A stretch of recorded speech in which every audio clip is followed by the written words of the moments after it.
la malla, era como un enturbecimiento, como un ligeras manchitas, ¿sí? Era como que se ponía turbio el líquido.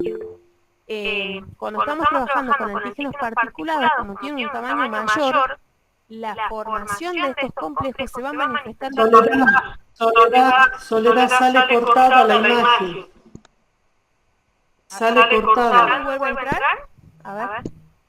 Y no sé, sale cortada.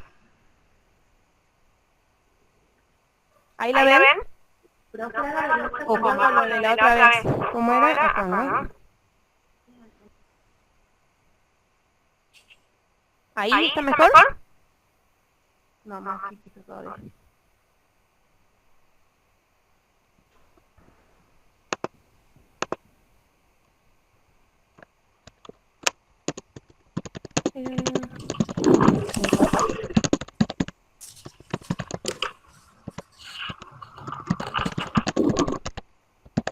Sigue saliendo cortada, pero para mí ya no hay problema de micrófono. No, me parece que no. Voy a intentar salir bien. A ver, ahí se ve mejor. Vamos a ver el zoom. Esto es prueba de todo. Ahí está. Bueno, ahí se lee todo. Entonces, cuando estamos... Soledad, un momentito, por favor.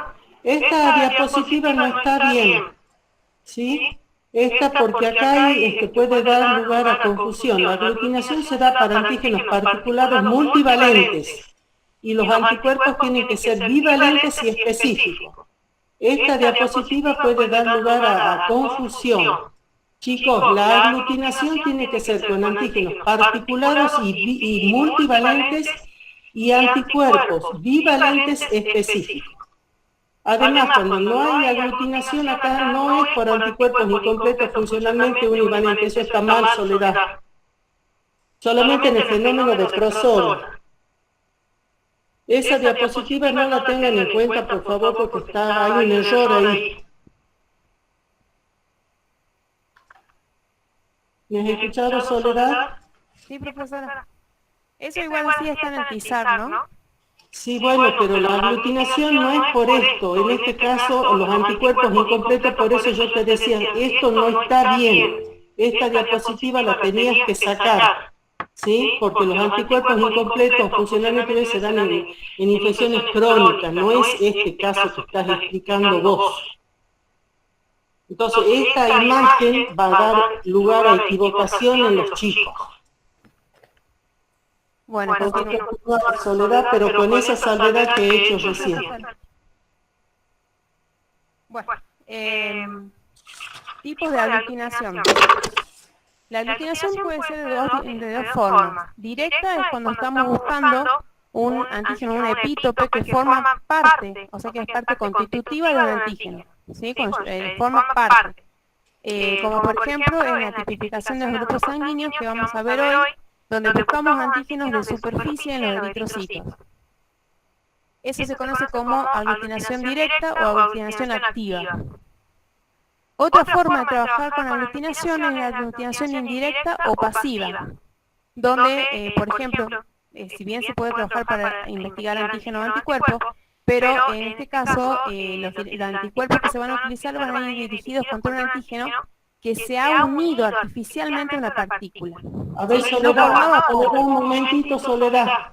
Esta definición que te había dicho también que está mal, esta definición, ¿sí?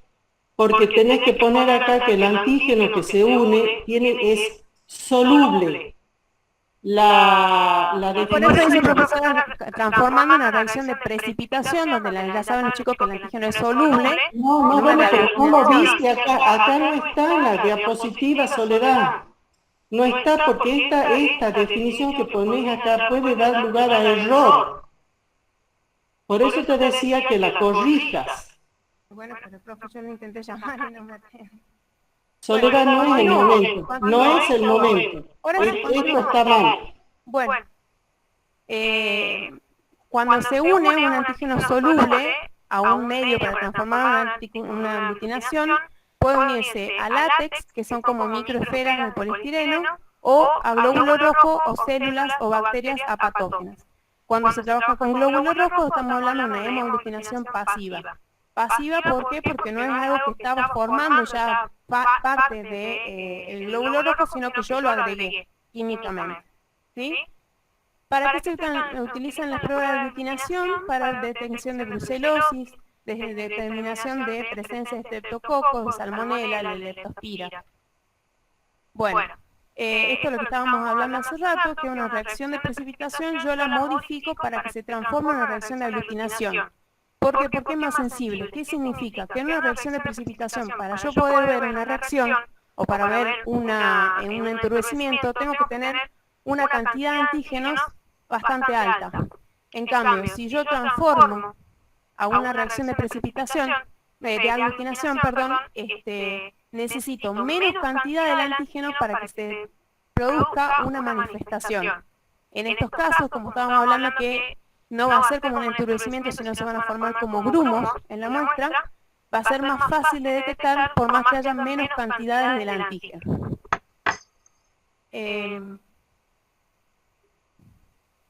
Bueno, esto es lo que decíamos de unirse químicamente a una molécula inerte como la eritrocito.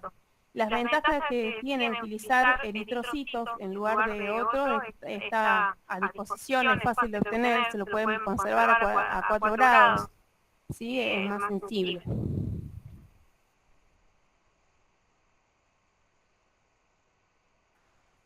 Bueno, veamos la determinación de los anticuerpos en bajas concentraciones por reacción de interacciones secundarias.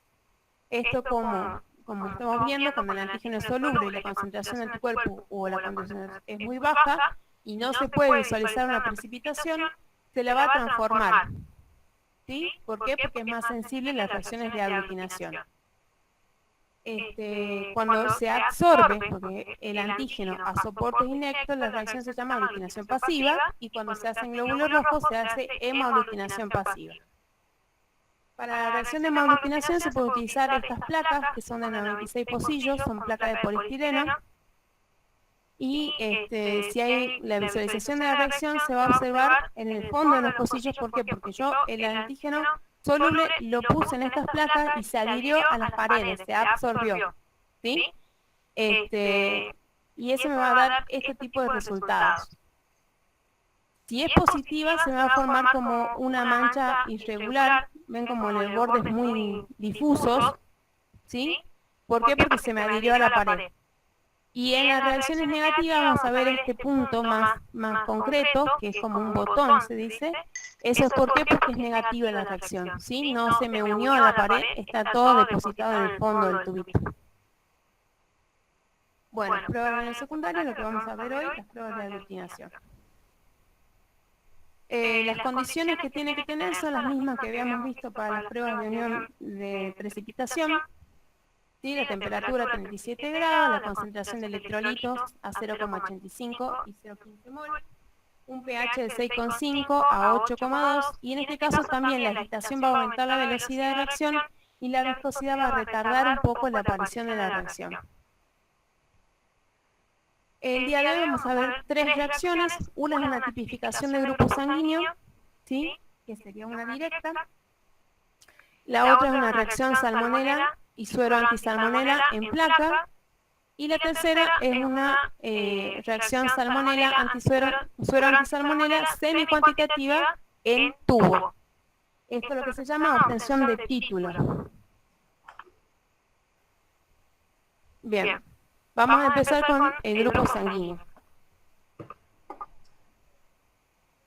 Esto es lo que viene en las clases teóricas, en las células del grupo, esto es de humanos, ¿no? Pero en las células, por ejemplo, del grupo de los eritrocitos de gente que tiene grupo A, van a tener epítopes de superficie, ¿sí? Antígenos A. El grupo B van a tener antígenos B. El grupo AB va a tener de los dos, A y B, ¿sí? Tienen los dos tipos de antígenos en su superficie. Y el grupo 0 no tiene antígenos en su superficie. Estamos hablando solamente del grupo, ¿no?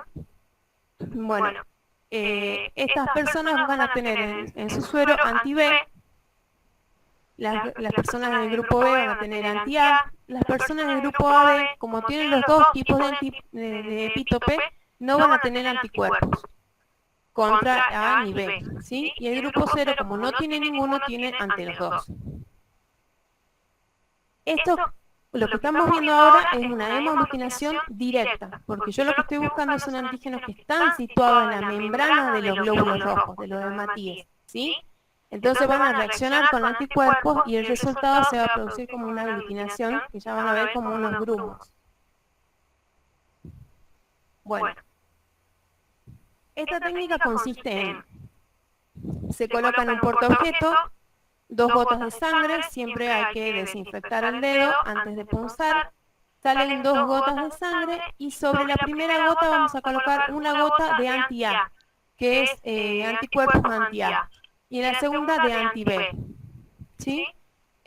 Vamos a hacer movimientos del portaobjetos, digamos, o se lo puede mezclar también con una varilla, que la idea es que se junten la sangre con los reactivos. Y eso me permita ver una respuesta, ¿sí? Que va a depender del grupo sanguíneo. Estos son el anti-A y el anti-B. Esto se lo consigue en forma comercial. Ahora les voy a mostrar un video donde se ve cómo se realiza la prueba y vamos a seguir tratando el tema de los resultados, cómo se ve.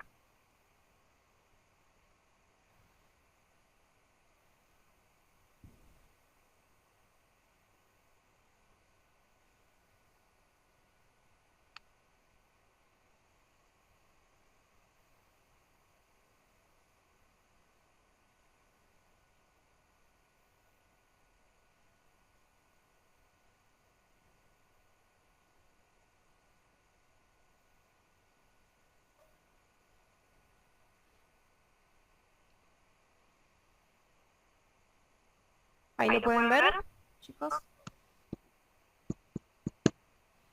Sí, profe. Sí, yo veo bien. Gracias. En este video vamos a ver una prueba de hemaglutinación directa, ¿sí? Es lo que acabamos de decir. Buscamos la presencia de la proteína que está en la parte superficial del eritrocito. Trabajamos con el portaobjeto, una lanceta, que es lo que va a ayudar a pinchar el dedo. Alcohol siempre para desinfectar el dedo. Anticuerpo anti-A, que es el que veíamos en la foto. Y el anticuerpo anti-B, que era el otro que veíamos en la foto. Entonces, para esta muestra vamos a desinfectar el dedo.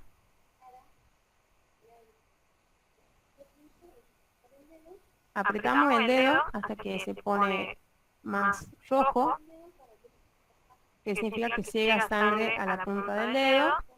Desinfectamos con el alcohol.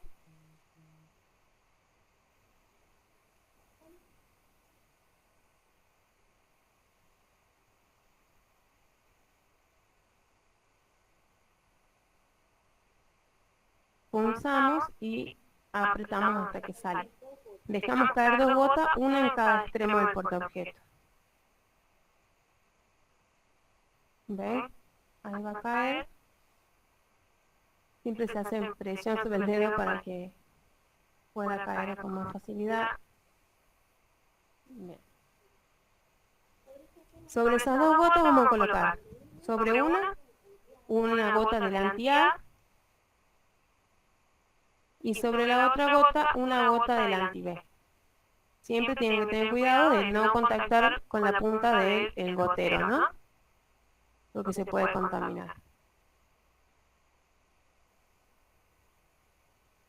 Con una varillita lo vamos a mezclar, siempre cambiando de lado o cambiando de varilla para que no se contamine la muestra, para no mezclarla nosotros. Y ahora hacemos los movimientos que les decía. Son movimientos suaves para que se permita una mezcla de los componentes. ¿Ven cómo se va formando el coágulo? ¿Ven cómo el que está del lado derecho está como partido, como dividido? Se ven los grumos, se separa.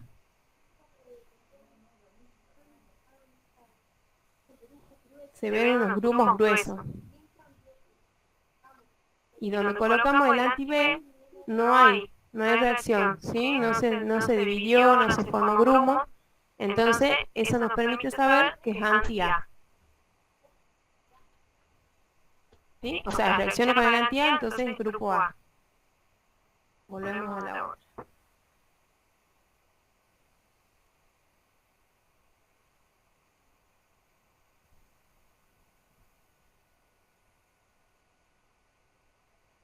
¿Sí? Eso es lo mismo que ven en el dibujo de la derecha, es lo que hice en el video. Y este es el resultado. ¿sí? Del grupo A, lo que vamos a ver es la formación de grumos aquí, donde yo coloqué el anti-A, ¿sí?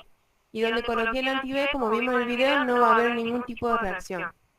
Si la persona es del grupo B, voy a tener nada de reacción donde yo coloque el anti-A, pero sí voy a tener formación de grumos, perdón, donde coloque el anti-B. Si la persona es del grupo AB, voy a tener aglutinación en ambos extremos del portaobjeto. Y por el contrario, si la persona es cero, no voy a tener reacción en ninguno.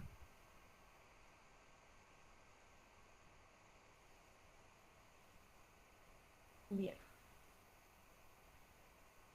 Estos son los grupos sanguíneos que tienen los diferentes animales, que esto ya lo vieron en las clases teóricas. Caballos, A, C, D, K, P, Q, U. Los bovinos tienen más. Las ovejas tienen 6 grupos sanguíneos. Los perros, perdón. Los perros se denominan DA 1,1, 1,2, 3, 4, 5, 6, 7 y 8. Y los gatos pueden ser A, pueden ser B o pueden ser AB. Yo les voy a comentar un poco de mi experiencia de pequeños animales, de cómo se hace una transfusión o qué tener en cuenta para poder realizar una transfusión sin tener problemas. Hablamos primero un poco de los perros. Estos son los 8 grupos sanguíneos que tienen, ¿sí? El que tiene mayor poder antigénico es el DA11, ¿sí? O sea, ¿qué significa? Que me da mayor riesgo de hacer o de tener una reacción adversa. Por lo tanto, si el perro se considera, o se hace la prueba, perdón, y es 1,1 negativo, o sea, no tiene ese tipo de antígeno en su superficie, es considerado un donante universal, ¿sí? Por más que sea de los otros grupos, no hace tanta reacción. Lo que sí tenemos que determinar es que no sea 1,1 positivo, ¿sí? En los caninos no tenemos, por suerte, niveles significativos de anticuerpos preformados. ¿Qué significa? Que un perro que es DA3 no tiene anticuerpos contra DA4, contra DA5.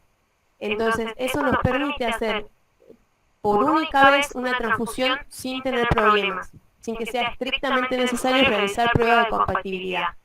Sí para una segunda transfusión. ¿Por qué? Porque el animal que ha sido transfundido va a generar anticuerpos contra los antígenos que yo le incorporé en la primera transfusión, ¿sí? Entonces, si la primera y la segunda transfusión pasan dentro de los 5 primeros días, no hay problema, pero si pasan después de los 5 días, sí tengo que hacer una determinación de grupos para asegurarme que que es del mismo grupo del perrito, en este caso. En cambio, los gatos, como decíamos, tienen 3 grupos nada más, A, B y AB. Y en estos sí tenemos anticuerpos naturales contra los otros grupos sanguíneos, incluso sin haber recibido ninguna transfusión. ¿Qué significa esto? Que yo para hacer una transfusión en un gato, no importa lo urgente que sea, yo tengo que hacer un estudio de compatibilidad, ¿sí? Porque si hay, ya vamos a ver un poquito más adelante, si el donante es A y el receptor es B, es muy grave lo que puede llegar a pasar. Los gatos del grupo A tienen anticuerpos contra el grupo B muy débiles, o sea que si yo a un animal A le pongo del B, no va a haber tanto problema, pero si hago al revés, sí. En cambio, los gatos del grupo B tienen anticuerpos contra el A muy potentes, entonces sí me va a dar una reacción. Entonces, para evitar este riesgo de transfusión y evitar reacciones hemolíticas por incompatibilidad de grupo, tiene que ver quién dona y a quién le dona. En este cuadro, no se tapa, ¿no? Perfecto. Vemos que según el grupo del donante y según el grupo del receptor, el tipo de reacción que podemos tener. Obviamente que si el donante es A y el receptor es A, o el donante es B y el receptor es B, no vamos a tener ningún tipo de incompatibilidad, ¿sí? Si el donante es B y el receptor es A, la incompatibilidad es leve. Pero si el donante es A y el receptor es B, ¿se acuerdan que decíamos que los B tienen anticuerpos contra el A muy potentes? Entonces sí me va a hacer una reacción hemolítica grave, ¿sí? Entonces en el gato siempre hay que determinar la compatibilidad antes de realizar una transfusión. Bueno, vamos a pasar a la siguiente reacción, que es una reacción de aglutinación directa. Directa porque buscamos algo que es constitutivo, algún epítopo que es constitutivo de la partícula. es cualitativa. ¿Se acuerdan qué significaba cualitativa? Que nos permite saber si hay o no presencia de lo que estamos buscando en la muestra en placa. ¿Sí? Esta la primera va a ser en placa y la segunda va a ser en tubo. Esta es cualitativa y la próxima es semi-cuantitativa. Cuando hacemos una reacción directa cualitativa en placa, podemos investigar dos cosas. Investigamos el anticuerpo específico, o sea, investigamos la presencia de anticuerpo específico contra el microorganismo infectante, que se utiliza como medio de un método complementario de diagnóstico. Y la otra es identificar directamente el microorganismo presente en líquidos biológicos, materia fecal, en cualquier muestra, ¿sí? Alimentos, agua contaminada. Entonces yo puedo buscar el anticuerpo o el antígeno. En este caso vamos a trabajar con la Salmonella typhimurium, el suero anti-salmonella y la solución fisiológica que sirve de testigo. Ahora voy a explicar qué significa que sirva de testigo. En esta prueba lo que hacemos es, en un portaobjeto colocamos 2 gotas, de la misma forma que lo que trabajábamos para la tipificación de grupos sanguíneos. En la primera gota vamos a colocar el suero, ¿sí? Y en la segunda gota, vamos a colocar solución fisiológica. Eso sirve de testigo. Ya vamos a ver por qué. Sobre cada una de estas gotas vamos a colocar una gota con otra pipeta de Pasteur diferente, ¿sí? Para que evite la contaminación de las muestras. Le voy a colocar una gota sobre cada una de una suspensión de salmonela. Esta suspensión de salmonela está inactivada, ¿no? Entonces, en la primera gota yo voy a tener el anticuerpo que tenía más el antígeno que agregué. Si tengo antígeno y anticuerpo, se va a producir una reacción, ¿sí? Que puede ser positiva si es que hay y negativa si es que no. En la otra gota, en la gota del lado derecho, yo tengo el antígeno que acabo de agregar y una gota de solución fisiológica que yo había agregado en el primer paso. Perdón. Esto también se homogeniza o se mezcla con los mismos movimientos que vieron en el video y vamos a ver el resultado. Del lado derecho puedo o no tener reacción dependiendo de si la muestra es o no positiva a lo que yo esté buscando. Y en la segunda gota, en la gota de la derecha, siempre me tiene que dar negativo. ¿Por qué? Porque en esa gota yo puse solución fisiológica de antígeno. Como no puse anticuerpo, no debería tener reacción. No debería.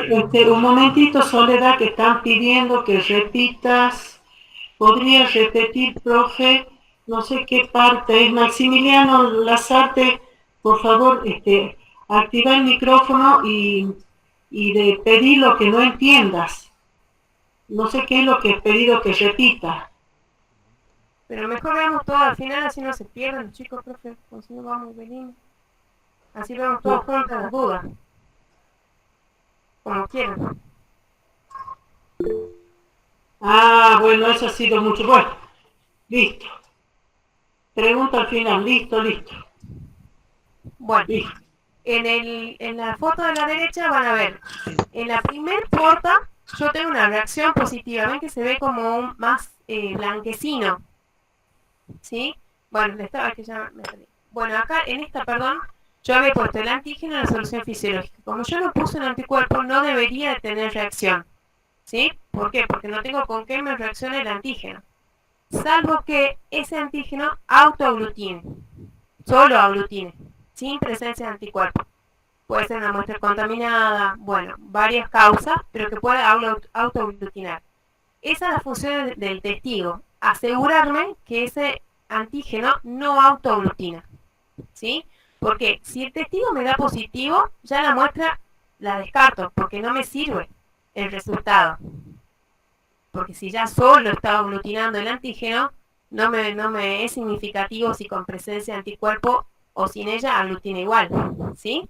Entonces, en los portaobjetos de la derecha van a ver que donde dice salmonela, se ve una reacción diferente a la que es el testigo, ¿sí? Donde no tengo reacción. ¿Ven?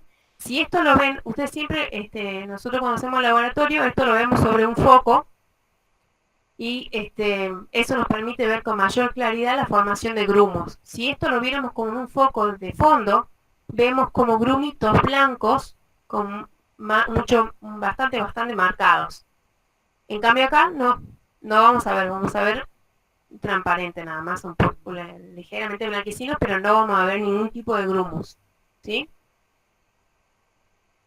Bien, y ahora llegamos a la que es semi-cuantitativa en tubos. Vamos a trabajar con los mismos reactivos, antígeno y anticuerpo, y solución fisiológica, ¿sí? Al ser semi-cuantitativa sí me permite estimar más o menos la cantidad de anticuerpos presentes, y sirve para lo que se llama el título de un suero, ¿sí? Entonces vamos a hablar de obtención de título. Para la obtención de título se trabajan con una serie de tubos, que son 7 tubos. Siempre se trabaja con 7 tubos. El último tubo, el tubo número 7, se lo va a utilizar de testigo. Va a ser lo mismo que en el caso anterior, ¿sí? La finalidad es ver que el antígeno no autoaglutine. Entonces, primer paso, colocamos solución fisiológica, 0,2 en todos los tubos, ¿sí? Y luego vamos a hacer una dilución del anticuerpo. Entonces, en el primer tubo coloco 0,2 de la muestra de suero. Mezclo, o sea, homogenizo, y de este primer tubo voy a sacar 0,2 con la pipeta y lo voy a pasar al segundo tubo. Entonces, acá tengo 1 en 2 porque tenía 0,2 y 0,2. Acá, como lo diluyo a la mitad, tengo 1 en 4. De este segundo tubo voy a sacar 0,2 y lo paso al tercero. Tengo 1,8.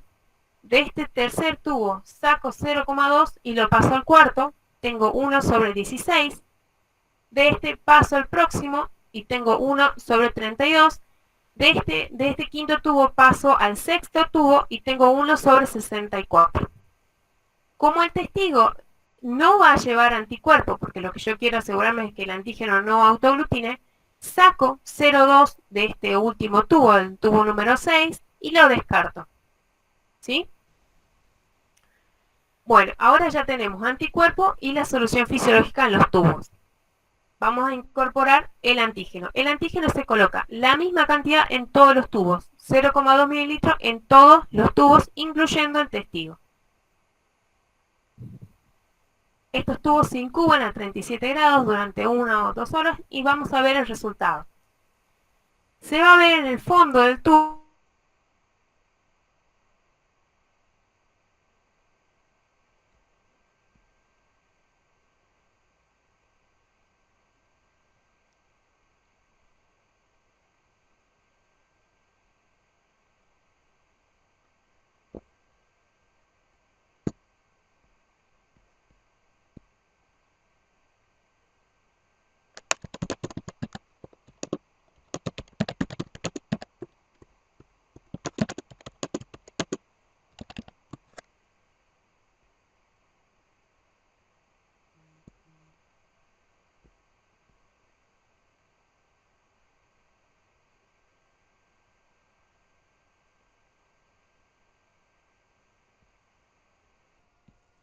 Si yo tengo aglutinación hasta 1 en 16, será 16, ¿sí?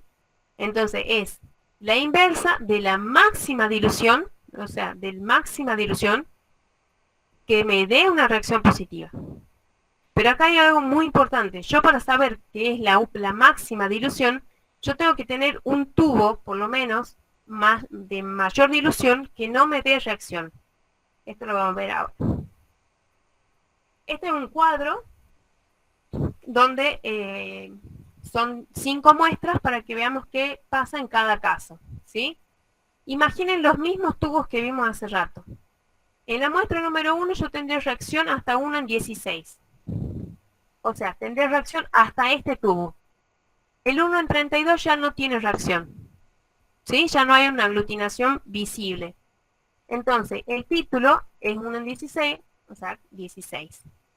En la muestra número 2, lo primero que hago, perdón, me había olvidado, veo al testigo. Si el testigo es negativo, recién entro a comparar, empiezo a comparar con cada uno. Soledad, te has quedado sin voz un momentito. Repetí la última frase porque no se escuchaba nada. Bien, en la muestra número 2, Lo primero que hago es ver el testigo. ¿Ahí se escucha? ¿Se escucha Sí, bien? sí, Bien. sí. Si el testigo es negativo, recién comparo el testigo con los diferentes tubos como le acababa de explicar. En este caso, ninguno de los tubos me dio reacción y el testigo tampoco. O sea que es una reacción que está bien elaborada, que no tiene ningún tipo de problema y que no tiene reacción. Entonces es negativo, no hay anticuerpo en ese suero. ¿Sí? En la muestra número 3, el testigo negativo, perfecto, sigo viendo los tubos. Positivo 1 en 2, positivo 1 en 4, 1 en 8, 1 en 16, 32, 64. Yo no puedo decir que 1 en 64 sea la máxima dilución que da reacción positiva, porque no sé si el tubo siguiente, si yo hiciera más tubos, me daría positivo o no. ¿Sí? Como no se puede trabajar con más de 7 tubos porque se vuelve incómodo y bastante engorroso, ¿qué hacemos? Se diluye la muestra, ¿sí? El suero que ustedes con el cual están trabajando. Lo diluyen. Descartan estos tubos y vuelven a hacer la reacción, ya con el suero diluido. ¿Sí? Y ahí sí van a poder, le va a permitir, por ejemplo, no sé, que le dé 1 en 16 y 1 en 32 ya no le dé reacción. Entonces el título va a ser 1 en 16. Pero como yo diluí la muestra, tengo que multiplicarla por la dilución que hice del suero. ¿Sí? Es lo que dice acá. Entonces el título obtenido se va a multiplicar por la dilución. Si yo hice 1 en 10, multiplico 1 en 16 por 1 en 10. O sea, 10 por 16. ¿Sí? ¿Se entiende bien? En la cuarta, testigo negativo, perfecto. El primer tubo me da positivo, me da negativo. ¿Por qué me da negativo? Después el segundo me da positivo, positivo, positivo, positivo, hasta 1 en 64 me da positivo. Eso es porque aquí yo tengo un exceso de anticuerpo. ¿Sí? ¿Se acuerdan lo que era el Prosona? Donde tenía un exceso de anticuerpo y cada antígeno estaba todo recubierto por anticuerpos y no había enlaces cruzados y no se formaba una red. Bueno, eso es lo que me está pasando acá. Tengo tanto anticuerpo en el suero que no me permite enlaces cruzados y por eso me da negativo, porque está en el efecto de Prosona. Y pasa lo mismo que el caso anterior. Tengo 1,64 y sigue positivo. Entonces, ¿qué tengo que hacer? Diluyo la muestra y vuelvo a hacer los mismos 7 tubos. Y ahí multiplico el título por la dilución de la muestra. Bien. En la muestra número 5 veo el testigo.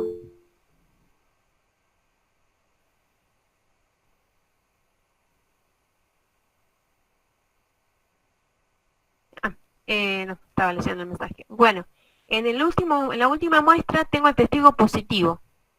El testigo positivo, ¿qué me indicaba? Que el antígeno autoaglutina, ¿verdad? Entonces, ¿qué pasa con esta reacción? ¿La puedo considerar? No, no la puedo considerar, porque si este aglutina solo, yo no sé si acá tengo anticuerpo o es la misma aglutinación que hizo acá, ¿sí? Que hizo en el testigo. Entonces, en este caso, tengo que ver cuál fue la causa de que autoaglutine, si está contaminado, si no está bien tomada la muestra, o cuál es la causa. ¿Sí? Pero siempre el testigo tiene que dar negativo, siempre, ya sea en tubo, ya sea en placa, en cualquier tipo de reacción de aglutinación donde utilicemos un testigo. Y esa es la función del testigo, asegurarme que el antígeno no es autoaglutinante. ¿Sí? Bueno chicos, ahora sí, con esto terminamos.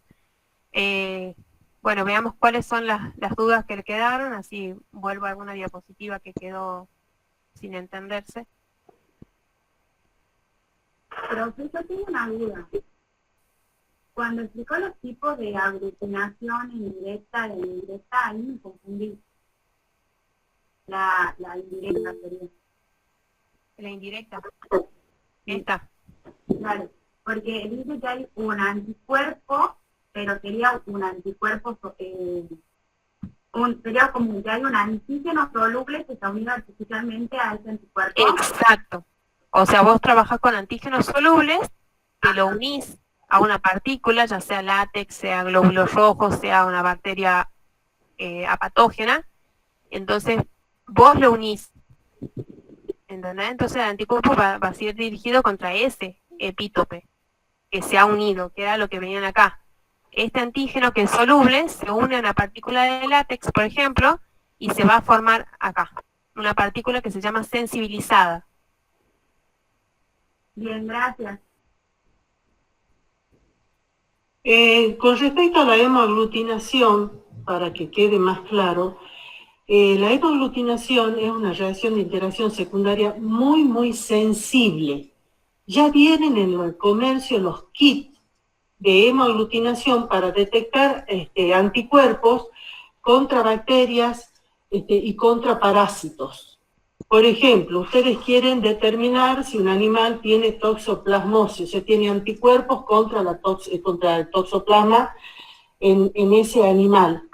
Sacan el suero, en el suero del animal van a investigar la presencia o no de anticuerpos anti-toxoplasma, ¿sí? La hemoaglutinación quiere decir que son glóbulos rojos que se les han absorbido con D antígenos solubles del toxoplasma, ¿sí? Entonces, en esas plaquitas que están ahí, esas rojitas, se hacen diluciones del suero, ¿sí? Y se agregan los glóbulos sensibilizados. Cuando el glóbulo rojo se le absorbe ese antígeno soluble, porque el parásito es un antígeno particulado, ¿sí? Y las reacciones de hemoaglutinación pasiva se absorbe el antígeno soluble, ¿sí? Se saca por determinados métodos químicos alguna proteína que sea del parásito y se lo absorbe a la superficie de los glóbulos rojos.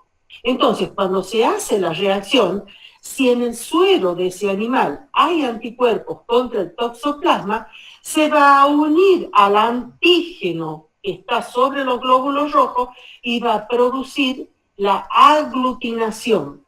Como están esos antígenos sobre el glóbulo rojo, se produce la hemoaglutinación. Y esa hemoaglutinación que se la hace en esos pocillos, en esas placas de 96 Well, se levanta la placa, ¿sí? Y se mira abajo cómo se han depositado esos glóbulos en la base de los pocillos. Si esos glóbulos se han depositado y han formado un botón compacto de bordes regulares, se dice que la reacción es negativa, quiere decir que no hay anticuerpos contra el toxoplasma, por lo tanto no se han unido a los antígenos, por lo tanto los glóbulos rojos sensibilizados no han aglutinado, sino que solo se han sedimentado en el fondo. Ahora, si hay anticuerpos, la reacción es positiva y se la ve en la base de los plaquitas como un manto de bordes irregulares y de textura laxa, porque no es tan compacto como el botón. Eso es lo que quería decirle. Así tiene muchísimas aplicaciones en la clínica, porque no necesita equipo para determinarlo, porque directamente se lo ve, ni incubarlo, se lo incuba a temperatura ambiente. O sea, son reacciones muy sensibles y muy prácticas. Eso es importante de decir. ¿Qué otra duda tienen, chicos? ¿Han entendido bien lo que es Sí. Sí, perdón. En ese caso de la aglutinación pasiva del toxoplasma, ¿no me puede dar positivo si el animal tuvo toxoplasmosis y ya no la tiene? Porque quedan los anticuerpos ahí en el Bueno, suelo. vos le vas a hacer un tratamiento. Justamente esto es para seguir la evolución de un tratamiento. Si hay un determinado título, que es el título base, si vos le haces el tratamiento y el título ha bajado, quiere decir que el tratamiento que estás haciendo está bien. Y de tanto en tanto hay que hacer y dosar ese título. Si el título de anticuerpos queda en un nivel basal, pues nunca es cero. Nunca va a quedar en cero porque ya la ha tenido la infección. Y se crean células de memoria, ¿sí? Pero hacer el tratamiento y tiene que bajar el título. Si el título baja, quiere decir en 2 o más diluciones, quiere decir que el tratamiento es efectivo. Sobre todo para eso es. Muchas gracias, profe. No, no tiene por qué. ¿Han entendido bien la obtención de los títulos? Cómo sacar el título de anticuerpo en distintas reacciones. ¿Alguna otra duda, chicos?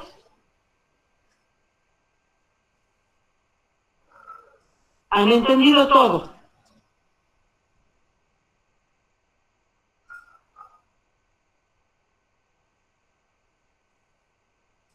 Bueno, entonces, bueno, no se vayan todavía, chicos, porque voy a tomar asistencia, ¿sí? ¿Y cómo la vamos a tomar a la asistencia? Yo voy a ir nombrando la persona y me van a escribir en el chat, ¿sí? Me escriben en el chat el presente, ¿sí? Abreu Micael está.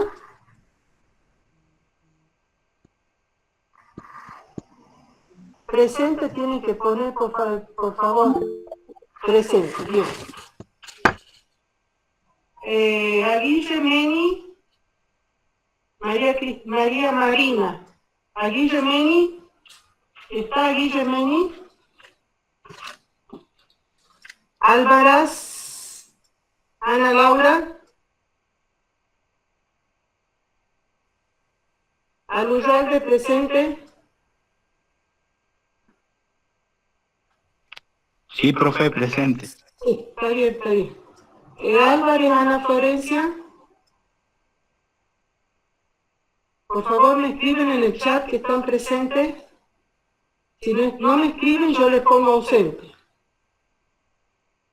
Álvarez, Ana Florencia, ausente. Álvarez, Joana Guadalupe, ¿está? Presente. Anse María José. Anse María José. Presente. Apasa Sofía. Apasa Sofía, ¿está? Ausente. Aragón María Celeste. Presente. Aranda Macarena Judith. Aranda. Presente. Arias Belén. Arias Belén está. Barros Sosa Azul. Arias Belén ausente. Barros Sosa Azul presente.